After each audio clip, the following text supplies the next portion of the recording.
अशोक गहलोत जी, गोविंद सिंह दोतासरा जी, सचिन पायलट जी, stage पे कांग्रेस के सारे वरिष्ठ नेता, हमारे प्यारे कार्यकर्ता, भाइयों और बहनों, युवाओं, प्रेस के हमारे मित्रों, सबका यहां दिल से बहुत बहुत स्वागत, नमस्कार।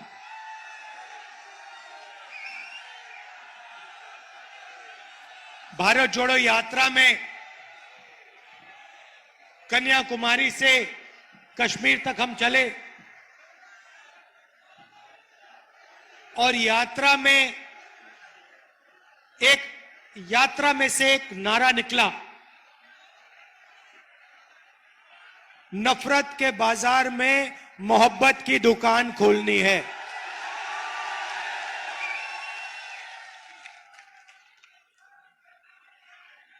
लाखों युवाओं से मेरी बात हुई, बुजुर्गों से, किसानों से,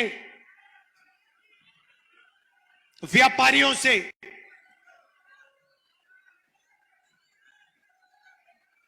युवाओं को पूछो, पूरे देश में क्या करते हो? मोदी जी की सरकार ने हिंदुस्तान के युवाओं को बेरोजगार कर दिया है। हर युवा कहता है, मैं काम करना चाहता हूं, देश को बनाना चाहता हूं, मगर देश में नरेंद्र मोदी की पॉलिसीज ने हिंदुस्तान के युवाओं की शक्ति को नष्ट कर दिया है। ये देखिए कितना जोश है, देखिए, अब देखिए, इतने जोश से अगर हमने हिंदुस्तान के युवाओं को काम में लगा दिया तो मेड इन चाइना इस दुनिया में दिखेगा ही नहीं, मेड इन इंडिया दिखाई देगा। अब नरेंद्र मोदी करते क्या है? 12,000 करोड़ रुपए के हवाई जहाज में 12,000 करोड़ रुपए के हवाई जहाज में 12 करोड़ रुपए की गाड़ी में घूमते हैं। आपने पिछले 10 साल में नरेंद्र मोदी को किसी किसान के साथ देखा है? किसी मजदूर के साथ देखा है? किसी छोटे दुकानदार का हाथ पकड़ते हुए देखा है? नहीं दिखेंगे भाइयों और बहनों। वो आपको हवाई जहाज में अमेरिका जाते हुए देखेंगे, उधर अमेरिका के राष्ट्रपति से गले मिलते हुए देखेंगे, राइट? अदानी जी के साथ फोटो में ऐसे दिखेंगे जैसे दो मित्र एक साथ खड़े होते हैं, मगर गरीब किसान के साथ, मजदूर के साथ, बेरोजगार युवा के साथ नहीं दिखेंगे। नरेंद्र मोदी जी किसानों को, मजदूरों को, बेरोजगार युवाओं को मूर्ख समझते हैं। पूरा का पूरा काम अदानी का, सड़कें अदानी की, सीमेंट के प्लांट अदानी के, एयरपोर्ट अदानी के, जयपुर एयरपोर्ट अदानी का, पोर्ट्स अदानी के। पहले अदानी जी दुनिया के सबसे अमीर लोगों में से 600 नंबर पे थे, दूसरे नंबर तक नरेंद्र मोदी ने अपने मित्र को पहुंचा दिया। यह सच्चाई है। भाइयों और बहनों, दो तरीके की सरकार हो सकती है। एक जो किसानों के साथ, गरीबों के साथ मजदूरों के साथ खड़ी होती है और दूसरी जो अरबपतियों के साथ खड़ी होती है। आप जानते हो बीजेपी अरबपतियों के साथ खड़ी होती है, कांग्रेस पार्टी किसानों के साथ, युवाओं के साथ, मजदूरों के साथ खड़ी होती है। कोविड आया, याद है, यहां पे सब लोगों का कोई मित्र, किसी का भाई, किसी के पिता को कोविड हुआ, लाखों लोगों को कोविड हुआ। कांग्रेस पार्टी ने क्या किया? भीलवाड़ा मॉडल, याद है आपको? भीलवाड़ा मॉडल, घर में फूड पैकेट देना शुरू कर दिया, ऑक्सीजन के सिलेंडर लाए, यूथ कांग्रेस के लोग लग गए, ऑक्सीजन सिलेंडर देना शुरू कर दिया, दवाई देनी शुरू कर दी। नरेंद्र मोदी क्या कहते हैं? ओ, थाली बजाओ, थाली बजाओ, थाली बजाओ, मोबाइल फोन की लाइट ऑन करो, लाइट ऑन करो। क्या मतलब है? क्या मतलब है? थाली बजाओ, लाइट ऑन करो। उनका आपने आजकल भाषण देखा होगा। अपने भाषण में पहले कहते थे, मित्रों मैं ओबीसी हूं, मैं पिछड़ी जात का हूं। हर भाषण में मैंने जाति जनगणना की बात बोली, पार्लियामेंट में मैंने एक भाषण दिया, मैंने कहा इस देश में जाति जनगणना होनी चाहिए। ताली बजाइए, और जोर से ताली बजाइए। मैं बताता हूं आपको जाति जनगणना क्या है, आज मैं आपको बताना चाहता हूं। सबसे पहले आपसे सवाल पूछता हूं, इस देश में ओबीसी वर्ग के कितने लोग हैं?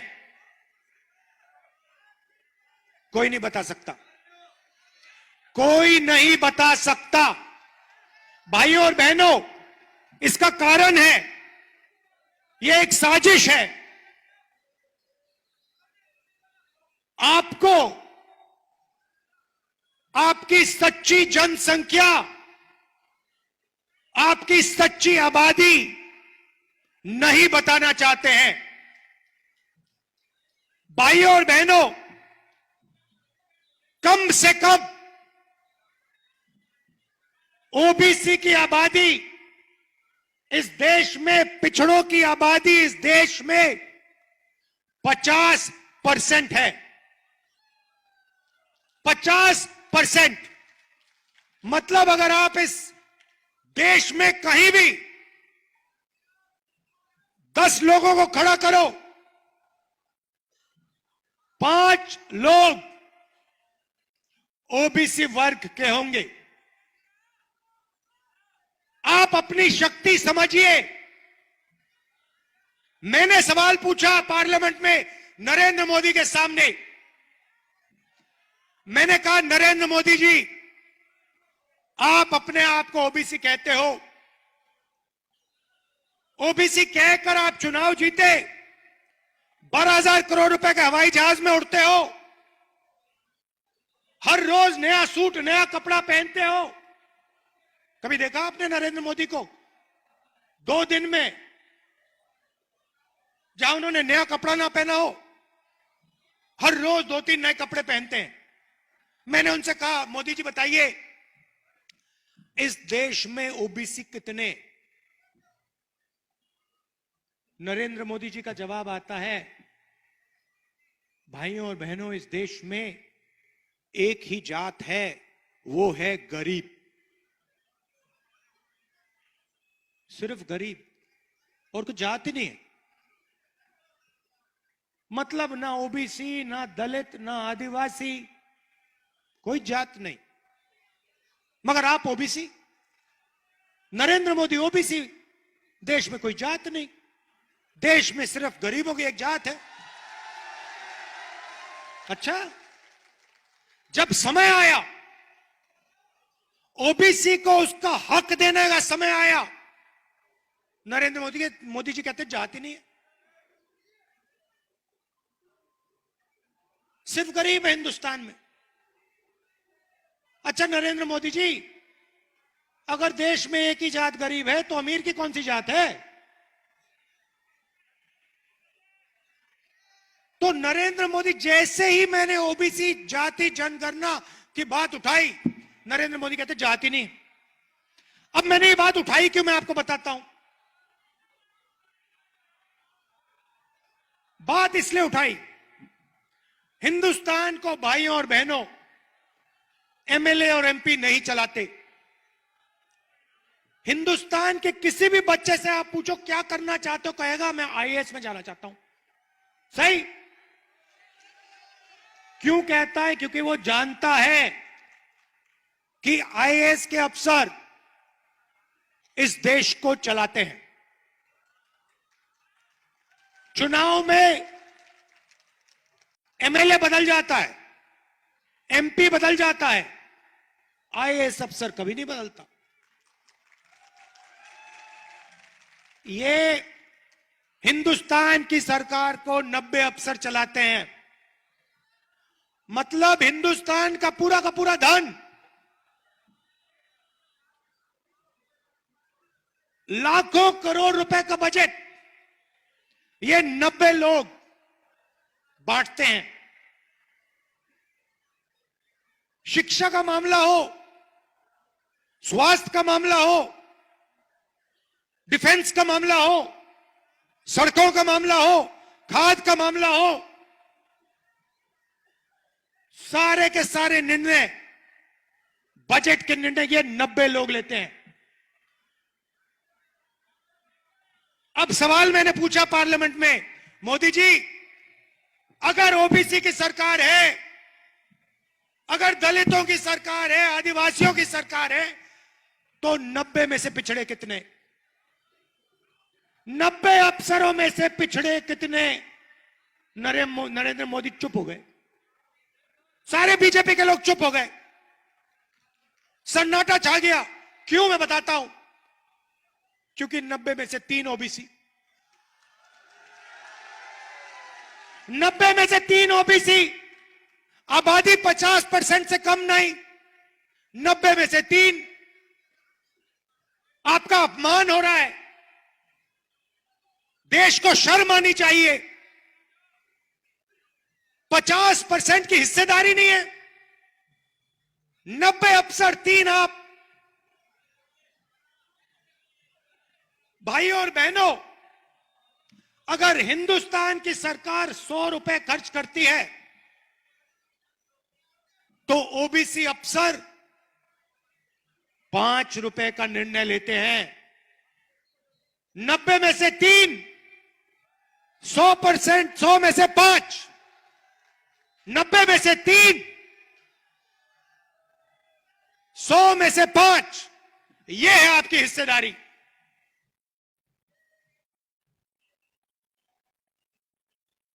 और नरेंद्र मोदी कहते मैं ओबीसी की सरकार चलाता हूं। कैसी ओबीसी की सरकार? मैं आपको बताता हूं।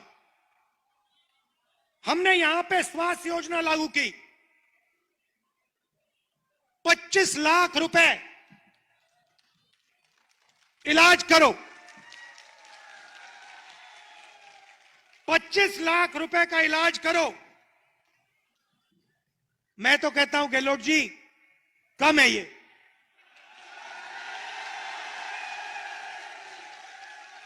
ये कम है। ये देखो, बोला 50 लाख,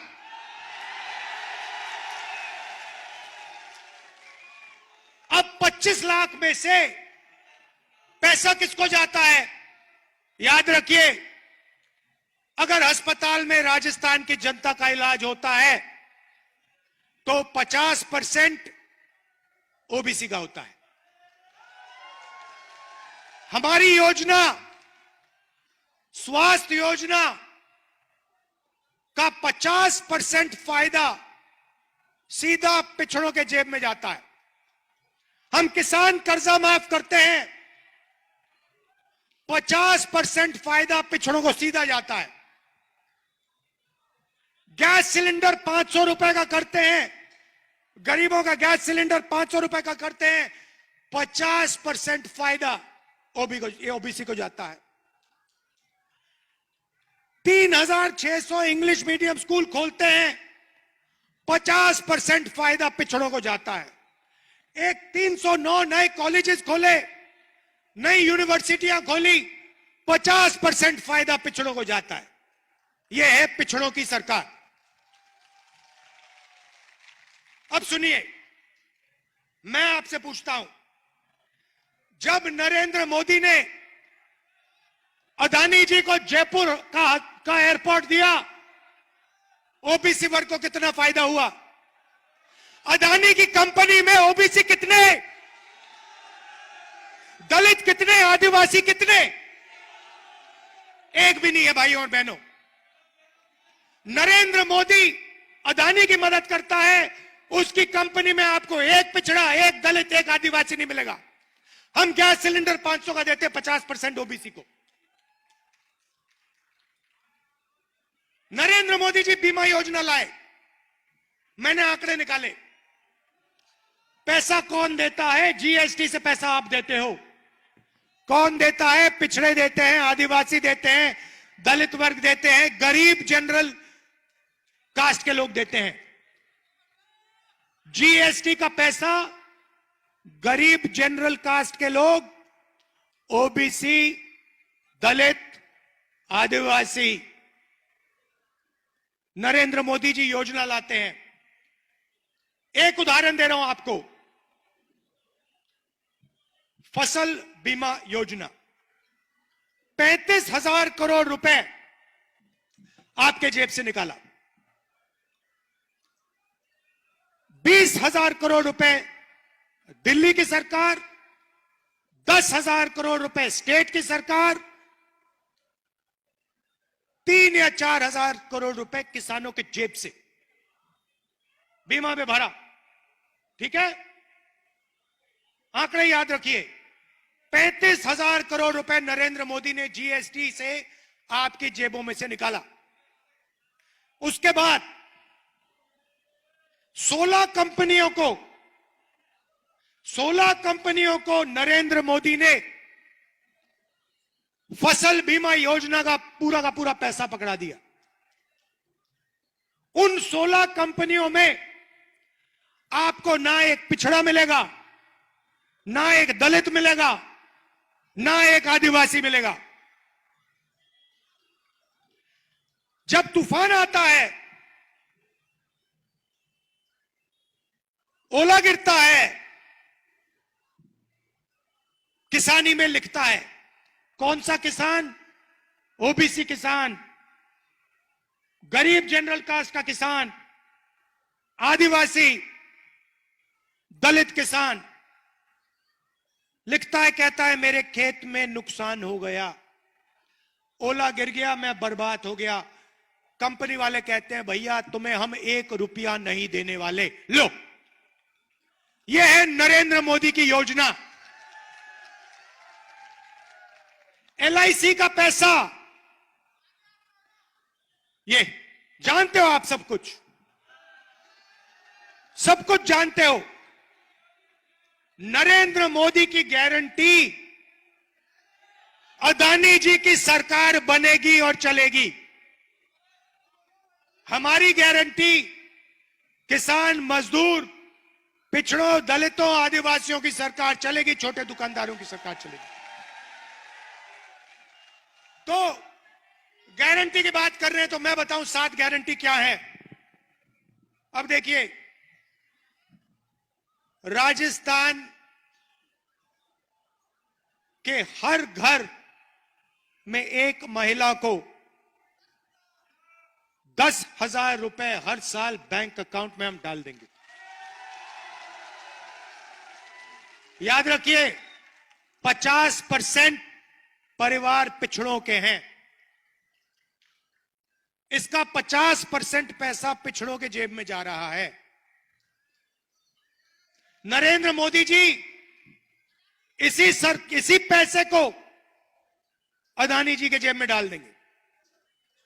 गैस सिलेंडर गरीबों के लिए 500 रुपए का हो जाएगा। 15 लाख रुपए बीमा का पैसा राजस्थान की जनता को मिलेगा, नेचुरल कैलामिटी होगी तो। अच्छा, आखिरी बात और शायद जरूरी बात, जहां भी बीजेपी के नेता जाते हैं नफरत तो फैलाते हैं, एक जात को दूसरी जात से लड़ा देंगे, धर्म को दूसरे धर्म से लड़ा देंगे। इलाज कांग्रेस पार्टी करती है, उनके नफरत के बाजार में मोहब्बत की दुकान खोल देते हैं हम जाके। देश को मजबूत करते हैं, सबको एक साथ लाते हैं। बीजेपी के किसी नेता से पूछो और वो आपको बताएंगे, देखिए हिंदुस्तान के गरीब लोगों को हिंदी सीखनी चाहिए, अंग्रेजी नहीं सीखनी चाहिए। अंग्रेजी मत सीखिए, हिंदी सीखिए। मगर अगर आप उनके बच्चों से पूछें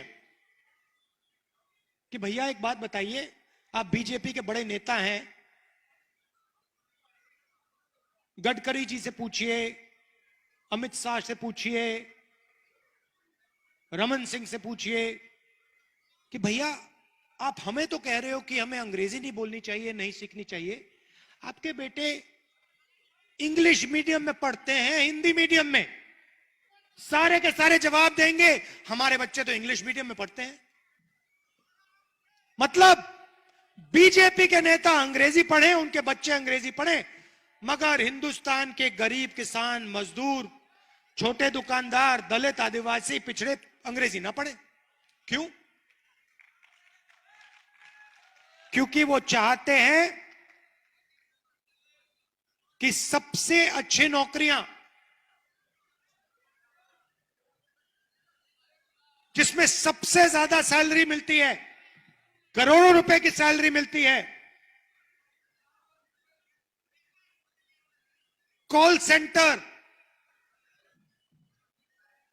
कंप्यूटर वाली कंपनीज में, इंटरनेट वाली कंपनीज में गरीब लोगों के बेटे ना घुस जाएं। फायदा हो तो सिर्फ चुने हुए 5-10% लोगों को, और जो गरीब किसान है उसका बेटा सपना ना देख पाए। मैं कहता हूं गरीब से गरीब परिवार का बच्चा, बेटी, बेटा बड़े से बड़ा सपना देखें। अगर उन्हें अमेरिका जाकर कंपनी खोलनी हो तो वो अमेरिका जाकर कंपनी खोलें। सबको एक जैसा हक मिलना चाहिए। इसीलिए हमने यहां पे अंग्रेजी स्कूल का जाल खोल दिया है और हमने निर्णय लिया है कि राजस्थान के सब बच्चों को इंग्लिश मीडियम स्कूल में हम पढ़ा के छोड़ेंगे। आखिरी बात भाइयों और बहनों, ओल्ड पेंशन स्कीम की। यहां पे हमारे बहुत गवर्नमेंट एम्प्लॉइज हैं, आपके चेहरे दिख रहे हैं। आप याद रखिए, बीजेपी ने आपके जेब में से पेंशन का पैसा चोरी करने की कोशिश की। उन्होंने आपके जेब से पेंशन का पैसा चोरी करके अदानी जी को देने की कोशिश की। हमने आपको आपका पुराना ओल्ड पेंशन स्कीम दे दिया और हम उसको कानून में बदलने जा रहे हैं। भाइयों और बहनों, आखिरी बात, पिछला चुनाव जीतने के बाद मैंने गहलोत जी को साफ कह दिया कि गहलोत जी, आप एक काम करना, कांग्रेस पार्टी की सरकार है, आप एक बात मत भूलिए, जितना पैसा राजस्थान की बीजेपी की सरकार ने बड़े बड़े अरबपतियों को, कॉन्ट्रैक्टर्स को दिया था, 5 साल में जितना पैसा उन्होंने सबसे बड़े कॉन्ट्रैक्टर्स को और अरबपतियों को दिया, उतना ही पैसा कांग्रेस पार्टी की सरकार को 5 साल के अंदर राजस्थान के गरीब किसान मजदूर दलित और पिछड़ों को पहुंचा देना चाहिए। और भाइयों और बहनों, ये शुरुआत है। मैं आपको बता रहा हूं, आप याद रखिए, कांग्रेस पार्टी राजस्थान में जाति जनगणना का सेंसस का सर्वे करेगी और देश में हमारी सरकार आएगी तो मैं आपको गारंटी करके कह रहा हूं, और मैं झूठे वायदे नहीं करता हूं, मैं 15 लाख की बात नहीं करता हूं, मेरी आंखें देख लो। मैं आपको कह रहा हूं, जैसे ही हिंदुस्तान में कांग्रेस पार्टी की सरकार आएगी, हम जाति जनगणना उस दिन शुरू कर देंगे और पिछड़ों की जितनी आबादी है उतना हक हम हिंदुस्तान की रीढ़ की हड्डी हिंदुस्तान के पिछड़ों के हवाले कर देंगे। धन्यवाद। जय हिंद। अब मैं चारों कैंडिडेट को कहूंगा आगे आके राहुल गांधी जी के साथ चारों कैंडिडेट